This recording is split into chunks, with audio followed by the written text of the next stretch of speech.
Well, hello, Young and the Restless Daily Recap fans. Today's daily recap is for Tuesday, October the 25th, 2022. Tuesday, October the 25th, 2022.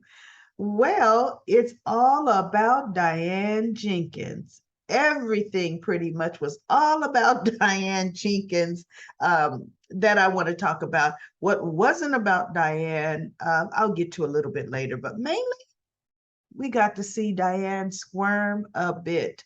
So, what happens is Ashley comes home and she sees Jack drinking and Jack looking a little upset. And she goes, "What's the matter, Jackie?" you know, and to my surprise, he tells her, he goes, "You and Phyllis and Nikki were right." And she's like, "Right about what?" "Right about Diane." And she goes, "Okay, what were we right about?" And he says about her time in LA, that, she was up to more than what she led us to believe. And so she says, "Okay, Jack, tell me what happened." And he tells her that, yes, in LA, Diane, got into some trouble. He told him about what's Jeremy Stark. So I guess Jeremy Stark will probably be showing up to the show. Jeremy Stark, and, did he even say? I don't think he said that she was a mule smuggling money. I don't think he got in depth to what she actually did. And then he says, "Oh, and yes, Tucker is the one that was in the Bentley." And Ashley's like, "Oh, I knew it. We knew it. And so he goes, and, she found herself in a mess with Jeremy Stark. And once she got out of that mess, that's when Tucker pretty much came into play. And Tucker also was blackmailing her, using her, you know. And so she found herself trapped again. And so he says, "What could Tucker have possibly been blackmailing her on, Jack?" And so she goes, "Well, and this is what's going to interest you, or this is what affects you." She was to give Tucker information on you, what's happening with you in your life. And Ashley said, "So it was about his obsession with me, you know?" And so she says, "No, Jack, there's more to it." And he goes, "No, I feel there's more to it." He goes, she was still evasive about a lot of the detail, but it was Tucker who gave her the information on Chemo and Allie. That was her in. And she goes, "Oh my goodness, you know what? Well, Kyle's gonna have to be told." And he's like, "Oh, and it's going to just crush him." It's like he doesn't want to tell Kyle. He goes, "But no, this is going to come out, Jackie. And Kyle needs to be, hear this from you.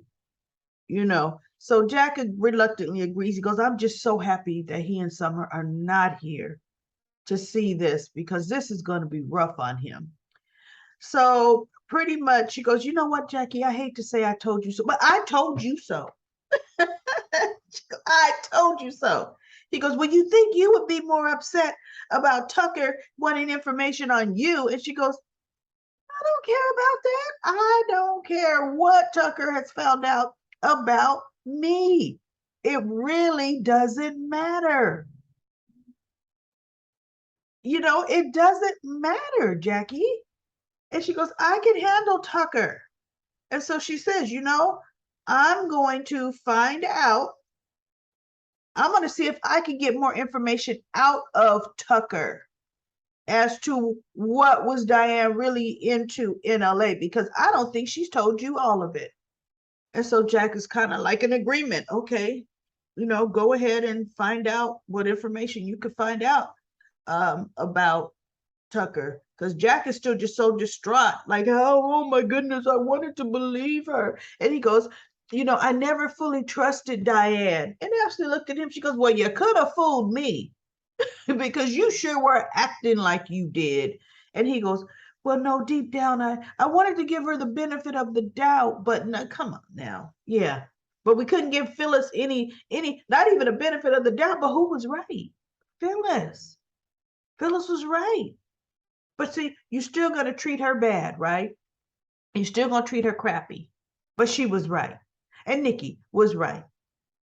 So we shall see how Jack handles it, because this is clearly torn him up. I think he feels bad because now yet again he was gullible. He was gullible to a woman, because unfortunately I don't like the way they had Phyllis use him. But you know, story writing, they had to put some kind of wedge between he and Phyllis, because for the last few years he and Phyllis have been thick as thieves. They were best friends, right? So they had to do something to break that friendship up, to give the end for Diane. You know, by this time next year, Jack and Phyllis will be friends again. It won't even take that long. Whether there'll be a couple, that remains to be seen, but they will be friends again, you know. So, okay, now we go to Diane. She is at the coffee house. Tucker comes in and he's like, Diane. And she's like, oh. He goes, what's going on?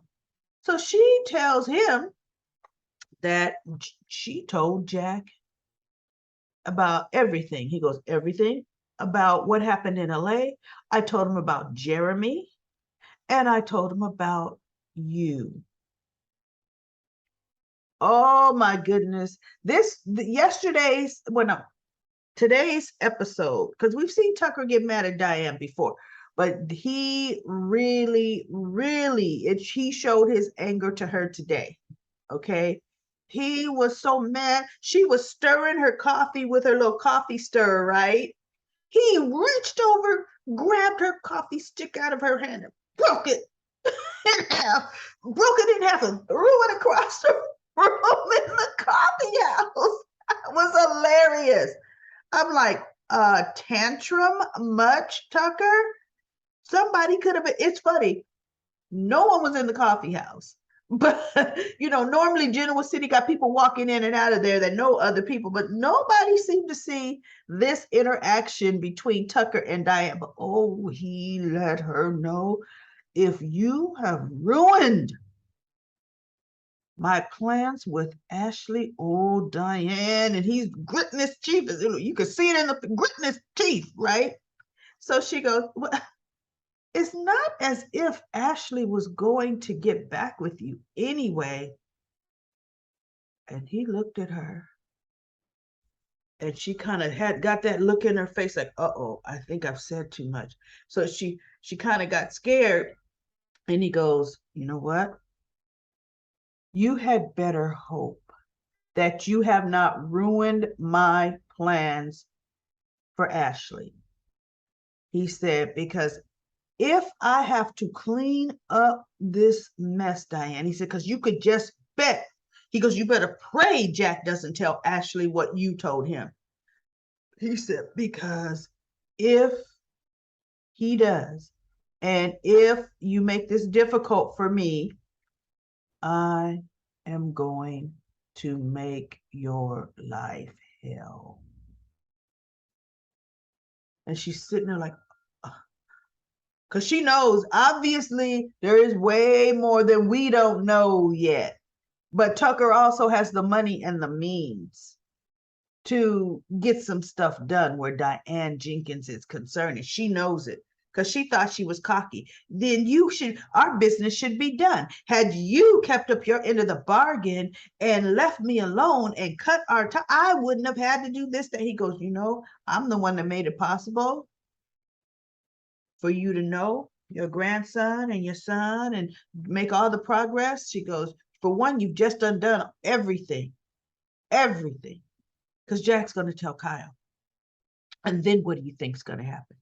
Well, I didn't think that far ahead. And he goes, exactly, Diane, you didn't think. And what you have done is just jeopard. Oh, he is so mad at her. And so Ashley texted saying, can we meet for a drink? Because, you know, she told Jack, I'm going to try to work Tucker. So he goes, this is Ashley. And you better hope. You know, that she don't know.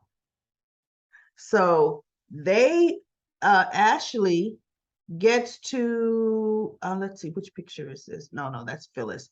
Phyllis Tucker leaves Diane. Diane's still at the coffee house, so licking her wounds. Phyllis comes in. She sees her there because Phyllis and Nikki have this conversation. And they're kind of trying to re-strategize. And Phyllis was saying, no, Nikki, something really went down. And she's like, well, why don't you know? She goes, for one, I wasn't in the room.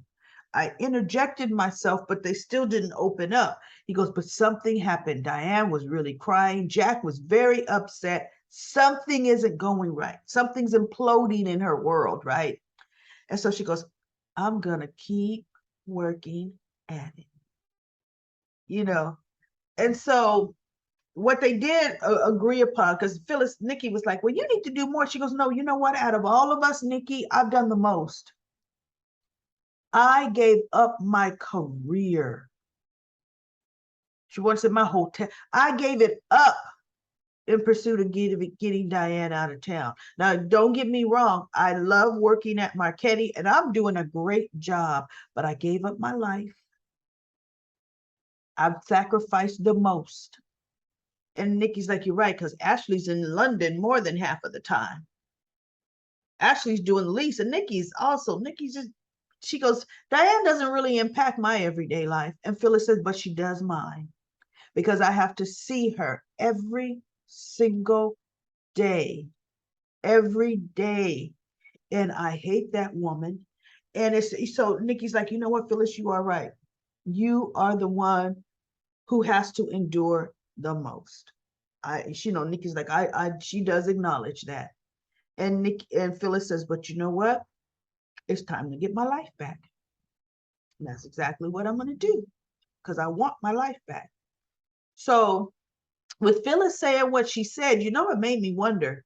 You notice the Grand Phoenix is owned by Chancellor Winters. Goodness, if Nate would have got his way, Victoria would have been owning that hotel, right? She always wanted it. She and Phyllis had that big battle for it. Nick had to outbid her and help Phyllis get it. But I was thinking, nobody is running that hotel in the least. The Grand Phoenix is just running itself. I mean, realistically.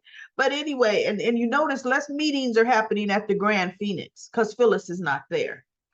So she says, oh, is everything okay, Diane? And Diane looks at her and rolls her eyes. And she goes, no, you don't look like things are going your way. And she sits down at the table and she goes, no, I mean, she says something like, is your life imploding? I mean, it was so funny.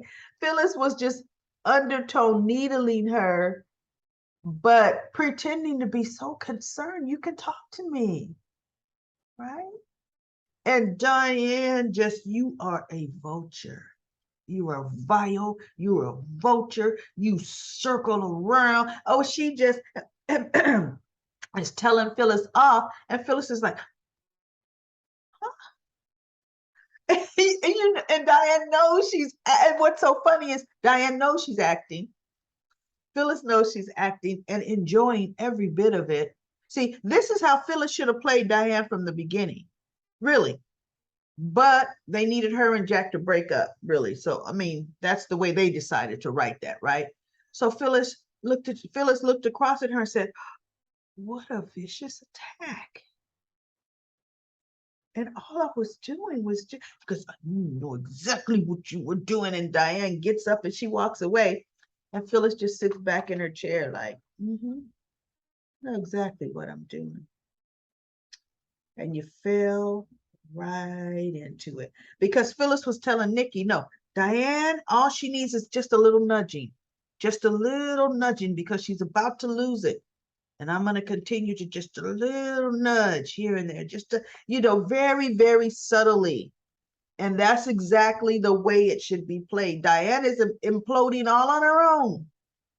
You don't need to be trying to hit her with a car. You don't need to be trying to do, you don't need to be putting fake files on her computer. Let her implode. And that's what is happening. So that was actually a funny scene to me. So then we've got Tucker meeting Ashley, because Ashley texts him, let's meet for drinks. Oh, he's happy to get over there and meet her for drinks. Billy and Lily were having dinner at Society and they were talking, a little boring, but I'm wondering how long are they going to keep those two a couple. I really am. They were a good couple together, but Lily needs more stability than Billy can give her. Kane was unstable enough. And Lily doesn't like once Billy really, and she told him her concern. She goes, when you have too much idle time on your hands, you tend to get into trouble. And he does. And that's one thing Lily is not, she's not ride or die for self-inflicted trouble. Kane put her through enough of that. That's just not her. So we'll see how long they stay together. And they were dreading telling Jill, because once Jill finds out, she's gonna have some few choice words for Billy and his inability to this, that, and the other. But that's that mother-son relationship. He knows exactly what his mom is gonna do. So as they're leaving, they run into Ashley, and Ashley's like, hey, you two. And he goes, well, you coming to take some late night takeout? She goes, no, I'm here meeting someone, having a friend, having a drink. I mean, not a friend, meeting someone for a drink. And he goes, oh, really? Okay. Well, just as long as it's not, just tell me it's not Tucker McCall. And so she goes, if I told you that, I'd be lying. And she kind of glances over as Tucker's walking through the door. And Billy is like, why would you have a drink with it? She goes, I know what I'm doing.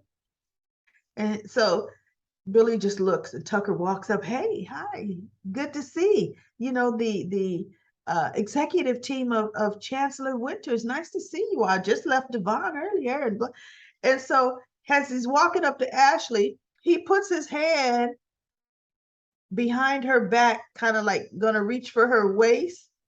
And as soon as she feels his hand touch her back, Ashley kind of pulls away as she's smiling and talking. She kind of pulls away from Tucker and she reaches her hand up. Wait, trying to get my hand there. She reaches her hand kind of slightly up over to his arm and she slides her hand down his arm as she's pushing his arm away from her. It was so funny the way she smoothly did it, smiling the entire time. Like, don't you think you're gonna touch me? So Billy and Lily leave, and Ashley heads for the bar. And Tucker's like, I am so happy that you called me here for this drink. She says, yeah, yeah. Now let's get you the chase. I want to know about you and Diane. And I want to know about you, Diane, in LA. And don't you lie to me. And as a matter of fact, she goes, I want you to start from the very beginning. And Tucker kind of looks at her, he's keeping his composure because he's going to be that little smooth silver tongue. And bottom line, he's going to tell Ashley only because Diane already told what she's told. She's told that she didn't tell the whole thing. So he's pretty much going to, if he gives up anything, he's going to give up what Diane has already given up. Right. But that's going to be funny tomorrow, how he tries to weasel his way out of it. So now something that just, wasn't picture worthy to me. Chance has to leave. He got a call from the PCPD. He did have to go. And Devon had come over for one and apologized for the scene with him and Nate. And he just thanked Chance. He goes, but I'm sorry you had to, even come and break it up. We shouldn't have even I shouldn't have let it get that far. And so Chance is like, look, but it's done. It's, everything's okay, man. And he goes, I'm just sorry you two had to see it. So then Chance got another text and he goes, listen, and she goes, you gotta go? He goes, I've got to go. He goes, really, seriously. There's something I really have to handle at the station. And she's like, well, I thought you said it wasn't. He goes, no, but they're calling me back. So it is. I need to go take care of it. I'm so sorry, honey. He kisses her. And Devon sits down and she goes, you know what? That's what I get for marrying a cop, right? Being a cop's wife. And she goes, then they start talking, and then she says, but once again, Chance proves that he cannot keep his family first, even for an entire night. Well, I wanted to tell Abby, you proved you can't keep your mind on your husband for an entire night. The entire night, you've been all in Devon's business, all in Tucker McCall's business, wondering what was wrong with Nate, all in everybody's business but her own husband's, right? But she can't see why. Okay, yeah, I'm going to go, might as well go to work and handle this. So she and Devon does open up about Nate, and they talk about, Nate's what he said about Neil, and Devon is contemplating trying to figure out how much of that is true, because he does want his business to flourish. And he just wants to know, is that something I kind of need to work on myself? So Abby doesn't know what Nate really did, because look, that will be giving away company secrets. There's some construction outside. You might hear this little beeping. That's a tractor. So Abby, he can't say, look, Nate was giving away, working with the CEO, giving away, we're getting ready to go pup, because then that would just let all the business out. And he can't do that. Devon can't. So he was just general, how he just stabbed us in the back and this, that, and the other. And now we had to fire him and blah, blah, blah. So she is rubbing Devon's back, and one hand's kind of around his back and the other hand's on his shoulder. Nothing personal, intimate. Well, it was intimate, but it wasn't sexual intimate. She and Devon have been friends for years. But Chance walks in, and Chance is seeing that, not that she is too close to Devon, but he's seeing that, you know what? She is so busy giving her undivided attention to someone else. She can't seem to do that for me. She only does it for him in spurts, right? Until somebody else walks in. So he comes back and he looks, and I'm thinking, don't let him leave mad. But he didn't. He walked over. She goes, you came back? And she was actually happy. He goes, yeah, I delegated. I found out what I assessed the situation, and I assigned a point man on it. And yes, I came back to be with my wife. And so he goes, and what I'm going to do is I'm going to take my wife on the dance floor. And so Devon is like, well, I'm happy you were able to come back, man. And so he takes Abby to the dance floor, and they're dancing, and, she's kissing him because, of course, Abby's like, oh, he thought I was all about me, all about me. And so Devon just gets up and leaves. Because he'd had enough to drink. In my mind, I'm thinking, I hope you ain't driving, because I think you drank a little bit too much, right? But that pretty much was it for the Young and the Restless today. Let's go to Comment Corner. Monique says, I wouldn't be surprised if Chance had an affair with someone. And Robin said, I was thinking the same thing. LaShanta said, Nathan was Nate's dad. Nate's dad's name. And Deedles said Nathan Hastings was Nate's father. He was married to Olivia, but Nathan died. When he was on the show, he worked with Paul Williams at his private investigation agency. I hope that helps, Daily Recap Lady. Also, Andy Richards works with Paul as well.